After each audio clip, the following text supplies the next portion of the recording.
सागर जी महाराज की जय। परम पूज्य श्री विद्यासागर जी महाराज की जय। परम पूज्य गणाधिपति श्री कुंथु सागर जी महाराज की जाने जाए, ये त्रियंश के नाम से जाने जाए, कुछ कोई पता नहीं है, समय बदलते रहते हैं। जिन शांतिनाथ भगवान के दरबार में हम बैठे हैं, उन्हीं का एक बहुत सुंदर उदाहरण है, क्योंकि ज्यादा लंबा खींचने से कोई फायदा नहीं। Short and sweet, short and sweet.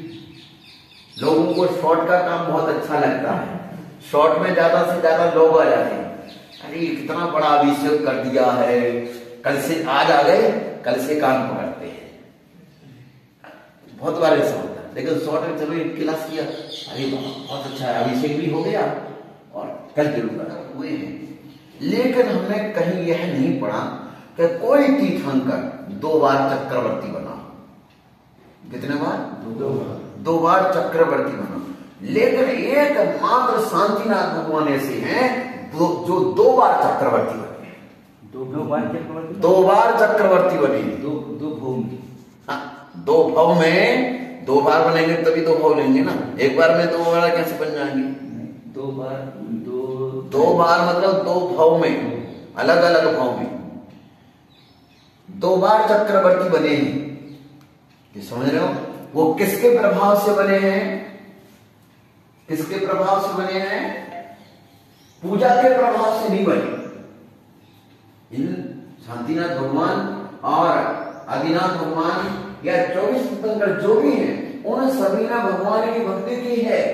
ये मत सोचना कि किसी ने भक्ति नहीं की है, सभी ने मुनिराजों को आहार दान दिया है। तो जो शांतिनाथ भगवान थे, 11 भाव पहले श्रीशरण नाम के राजा थे। कौन से? श्रीशरण नाम के राजा थे। उन्होंने आहार दान दिया। उनकी 2 पत्नी थी उस समय। उनकी दोनों पत्नियों ने और एक महिला ने और उस दान की अनुमोदना की।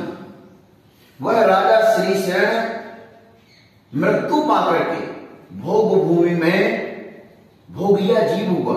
आर्य, कहा? उत्तर कुरु में। वहां की आयु कितनी? 3 पल्ल की। कितनी आयु? 3 पल्ल की। शरीर की ऊंचाई कितनी? 3 कोस की। 3 कोस से मतलब होता है 12 किलोमीटर ऊंचा शरीर। शॉर्ट में जो हमें कहना है कि आहार दान एक ऐसा दान है कि जिससे संसार के समस्त वैभव प्राप्त हुआ करते हैं। चक्रवर्ती का जो वैभव होता है, मालूम कितना वैभव होता है चक्रवर्ती का? चक्रवर्ती का वैभव कितना होता है मालूम है? 96,000 रानियां होती हैं। कितनी रानियां? 96,000 रानियां। और वह 6 खंड का अधिपति होता है। कितने खंड का? 14 रत्न 9 निधियों का स्वामी होता है। ये समझ लीजिए कि जितना भारत क्षेत्र है विज्ञान प्रवर्तक, वह उसके अधीन हुआ करता है।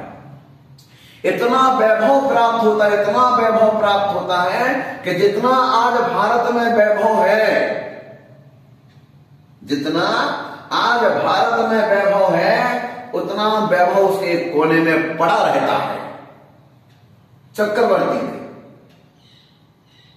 आप सबसे कहेंगे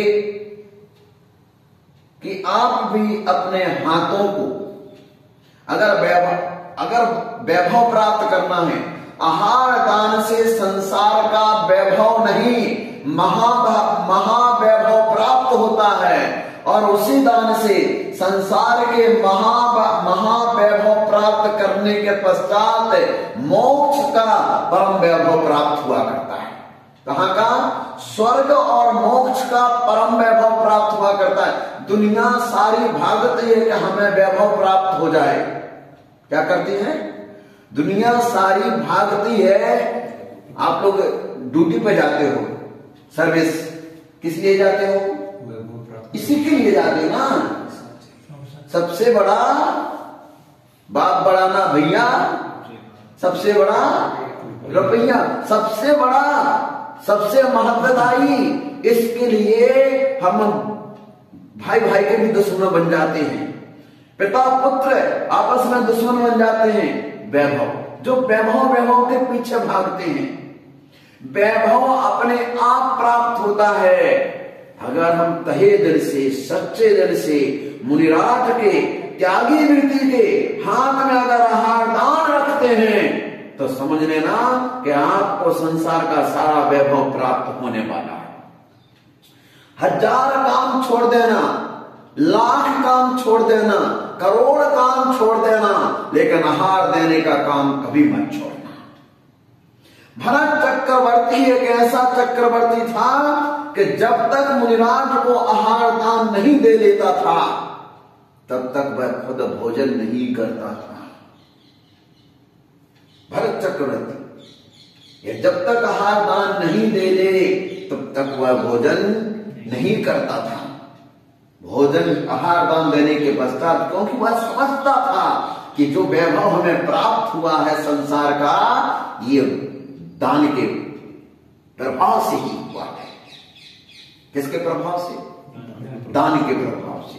महानुभाव, आप इस बात को अच्छे से समझ लें कि हर जीव निरोगी काया चाहता है। कौन सी काया? निरोगी काया चाहता है। हर व्यक्ति अच्छे से अच्छा मकान चाहता है, चाहता कि नहीं चाहता? और हर जीव चाहता है कि हम एक बार पढ़ें और हमें याद हो जाए।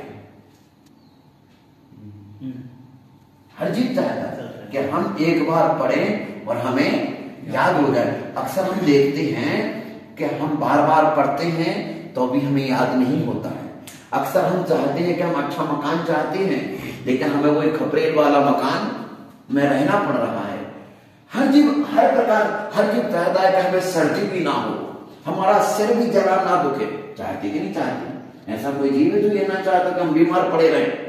ऐसा कोई चाहता कि हम सदा बीमार पड़े रहें? हर जीव चाहता है कि हमारी काया निरोगी काया हो। पहला सुख निरोगी काया। पहला सुख कौन सा? निरोगी। दूसरा सुख कौन सा? घर में हो माया। कौन सा? घर में हो माया, पैसा, रुपया, पैसा, तो हम सुखी सुखी हैं।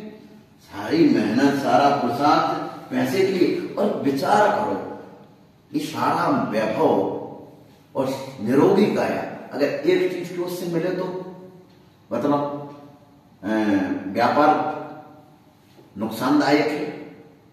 एक चीज से सारी चीजें मिलती हैं। किससे? आहार दान से। किससे? ये सारी चीजें किससे मिलती हैं?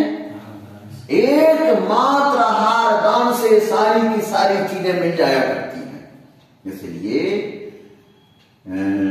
बस 4 लाइनें बोल करके अपनी बात को विराम दे दें, क्योंकि हमें ज्यादा बोलना नहीं है। बस आप लोगों को भी जाना है, मालूम है कि सबके काम धंधे हैं। साथ साधु का हो तो सार दिखाई देता है। साथ साधु का हो तो सार दिखाई देता है। मिटती हुई मानवता का आकार दिखाई देता है। जो मानवता मिटती चली जा रही है उसमें भी कुछ आकार बनने लगता है। कहते ना कि मानव तभी मानव है जब उसमें मानवता हो।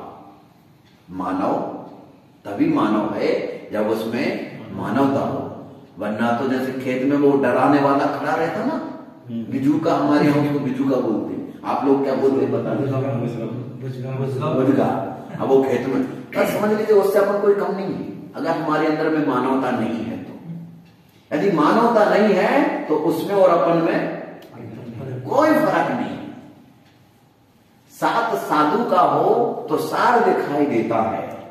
मिटती हुई मानवता का आकार दिखाई देता है। होली और दिवाली तो आते और चले जाते। होली और दिवाली आते और चले जाते हैं। जहां संत होते हैं वहां हर दिन त्योहार दिखाई देता है। वहां हर दिन त्योहार दिखाई देता है। संतों के रहने से समाज में, वातावरण में, हमारे धार्मिक प्रतिष्ठानों में, हमारी स्वयं की चर्या में निश्चित कुछ ना कुछ परिवर्तन आता है। हम जिन शासन से, जिन भगवान से जुड़ने लगते हैं, तो हमें निरंतर संतों का समागम करना चाहिए, और संतों के समागम करने के लिए हमें अपने हाथों को यूं करना होगा। क्यों करना होगा? हाँ जी, सबसे बड़ा 4 प्रकार के दानों में सबसे बड़ा दान कौन सा मालूम है? एकमात्र आहार। तो आप मेरी बात को समझ सकते हैं, मैं अपने लिए नहीं कह रहा हूं, वरना आप सोचो महाराज जी को आहार लेना होगा इसलिए मैं प्रेरणा कर, नहीं, ऐसा मेरा कोई ध्येय नहीं। जब भी साधु आए अपने घर में जरूर ले जाओ, अपने घर में चौका लगाओ, एक दिन का, 1 घंटे का, 2 घंटे का समय एक्स्ट्रा निकालो, क्योंकि संसार के काम कभी खत्म नहीं होना है। अगर हम अर्थी पर भी लेट जाएंगे तो अभी संसार का काम खत्म नहीं होगा। किस पर लेट जाएंगे? अर्थी पर भी लेट जाएंगे तो संसार का काम खत्म नहीं होगा। लेकिन अगर जो समय निकाल करके हमने आहार दान दे दिया, वह समय परम सदुपयोग हो जाएगा। वह समय परम सदुपयोग और स्वर्ग और सिद्धालय में कारण बन जाएगा। किसमें कारण बन जाएगा? स्वर्ग और सिद्धालय में कारण बन जाएगा। वो समय, जो समय तुम संसार के विषय वासना के सामग्री को इकट्ठे करने में लगा रहे हो, वो समय तुम्हें दुर्गति देगा। लेकिन जो समय आहार दान में निकाल दोगे, वो तुम्हें स्वर्ग और सिद्धालय का वैभव प्राप्त कराएगा। इसलिए अपने समय को निकालें। ये न कहें कि हमें तो काम है, जरूर समय निकालें। ये ना कहें कि नहीं हमारी महिलाएं करा देंगी। अरे वो महिलाएं कराएंगी तो फल किसको मिलेगा? उनको मिलेगा। क्या आप लोगों को मिलेगा? नहीं। इसलिए जब भी आपके घर में आहार हो, आप लोग भी वहां उपस्थित हों, आप लोग भी वहां मौजूद रहें। हर हाल में अपने हाथों को पवित्र करें, श्रेष्ठ बनाएं। ठीक है? सबको आशीर्वाद, खुश रहें, प्रसन्न रहें। देवादिदेव श्री आदिनाथ भगवान की, राज चक्रवर्ती आचार्य श्री शांति सागर जी महाराज की, आचार्य श्री विद्यासागर जी महाराज की, आचार्य श्री कुंतु सागर जी महाराज की। आज की आनंद की